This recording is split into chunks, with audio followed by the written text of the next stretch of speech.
کہ کسی طرح عمران خان جو ہے وہ حوصلہ ہار جائے اور پھر کوشش یہی ہے کہ اس کو توڑا جائے، اور مکمل طور پر تمام ادارے، تمام سیاستدان، تمام لاٹھی والی سرکار، ہر بندہ عمران خان کے پیچھے پڑا ہوا ہے، عدالتیں ہیں، جج ہیں، وکیل کوئی ساتھ دے رہے اس کا۔ آج میں یہ سوچ رہا تھا کہ یار انسان کتنی دیر تک اپنے آپ کو مضبوط رکھ سکتا ہے۔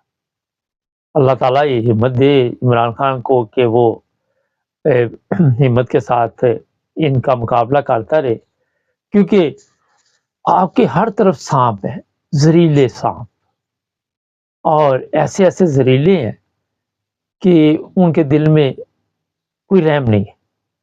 سانپ کے دل میں کہاں سے رحم ہونا ہے؟ اور پھر ایک تو ہوتے ہیں نا سانپ، پھر انہوں نے سپولیے چھوڑے ہوئے، خونخوار جانوروں کی طرح انہوں نے عمران خان پہ حملہ کیا ہوا ہے۔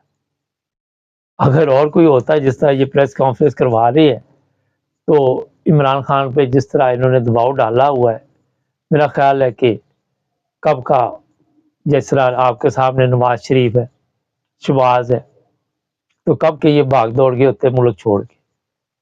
عمران خان ابھی تک وہاں پہ ٹکا ہوا ہے اور ابھی تک ان کا مقابلہ کر رہا ہے۔ مگر ایک چیز ہے، سوچتے 72 سال کا بندہ ہو، کبھی اسے کسی عدالت میں گھسیٹا جائے، کبھی کسی عدالت میں، کبھی کسی عدالت میں، اور جج بھی ساتھ ملے ہوں، تو وہاں پہ میرا خیال ہے کہ وقت کے ساتھ ساتھ انسان بہرحال ڈسٹرب تو ہو جاتا ہے۔ ہمت ہارے نہ ہارے، لیکن ایک صحت بھی ہوتی ہے انسان کی، ایک قوت بھی ہوتی ہے، اور آپ کے علم میں ہے کہ عمر کے ساتھ ساتھ قوت کم ہوتی جاتی ہے، اور یہی چیز ہے جس کا یہ اب انہوں نے سوچا ہوا ہے کہ فائدہ اٹھائے۔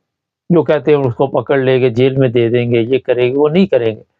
انہوں نے طریقہ یہی ڈھونڈا ہوا ہے کہ ذہنی ٹینشن دے کے روزانہ نئی سے نئی ٹینشن، نئے مقدمات، نیا کوئی ڈرامہ کیا جائے، اور پھر ایک دن آئے کہ عمران خان خود ہی ہمت ہار جائے، یا بیمار اللہ رحم کرے نہ ہو جائے، یا کچھ اور نہ ہو جائے، کچھ بھی ہو سکتا ہے، انسان ہے۔ اچھا جی، جو اپنے وہ کھوسا صاحب ہیں ان کو پارٹی سے نکال دیا گیا، پارٹی پیپلز پارٹی بڑی ناراض ہے۔ اس کا کہنا ہے کہ کھوسا صاحب نے جو عمران خان کے ساتھ ملاقات کی وہ کیوں کی ہے، اور فوری طور پر ان کی چھٹی کروا دی گئی، اعتزاز احسن کی بھی چھٹی۔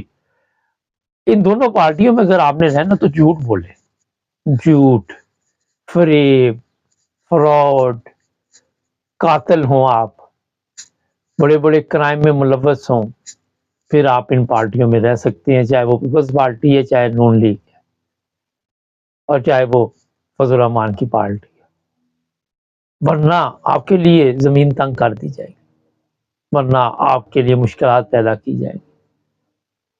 یہ میں نے آپ کو اس لیے بتایا کہ یہ مکمل جھوٹ پر سسٹم چل رہا ہے، اور جھوٹ وہ ادارہ بھی بول رہا ہے جس نے یہ حلف لیا ہوا کہ میں پاکستان کے لیے ہر قربانی کے لیے تیار رہوں گا۔ وہ پتہ نہیں کون سی قربانی، میرا حال اپنی عوام کی قربانی کا لیا ہوگا کہ ان کو ہم قربان کریں گے، ان کے کپڑے اتاریں گے، ان کی ویڈیو بنائیں گے۔ ہو سکتا ہے اس طرح انہوں نے چینج کر لیا ہو، حلف جو لیا ہو اس میں خود ہی کوئی تبدیلی کر لی ہو، جو سامنے بول رہے ہوں وہ لوگوں کو دکھانے کے لیے پیچھے کوئی اور حلف چل رہے ہو۔ اس میں کوئی شک نہیں ہے۔ ویسے اگر آپ کوئی شک میں پڑھ رہے ہیں تو اسے اپنا شک دور کر لیں۔ جو کچھ پاکستان میں 1.5 سال سے ہو رہا ہے، اس کے بعد مجھے تو یہ یقین ہے کہ ابھی اور بھی ظلم کیے جائیں گے، ابھی اور بھی بہت کچھ ہوگا۔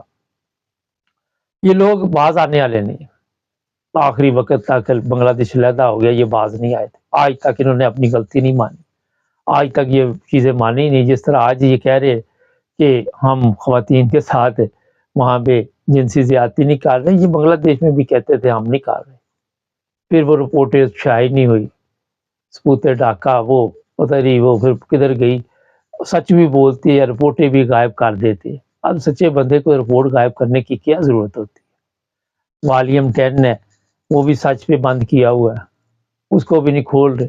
چیف جسٹس صاحب 6-7 ماہ کبھی ادھر کبھی میں کھڑا ہوں، میں یہ کر دوں گا، میں وہ کر دوں گا، پتہ چلا ستمبر میں آپ کچھ بھی نہیں کر سکیں گے۔ ایک بیکار لاش کی طرح آپ گھر پڑے رہیں گے. لاش سمجھتے ہیں نا, ابھی بھی لاش ہی ہے ویسے تو. یہ لاشیں جو ہے, جس طرح میں بتاتا رہتا ہوں, ان سے امید کیا لگائیں گے آپ؟ یہ لاش کا مطلب یہ ہوتا ہے کہ لوگ اٹھا کے لے کے جاتے ہیں نا, لاش خود تو نہیں جا سکتی. کبھی دیکھا کوئی لاش خود چل کے تو قبرستان پہنچ جائے؟ یہ قبرستان ہے. ناظرین ہمارے چینل کو سبسکرائب کریں, جڑے رہے ہمارے ساتھ.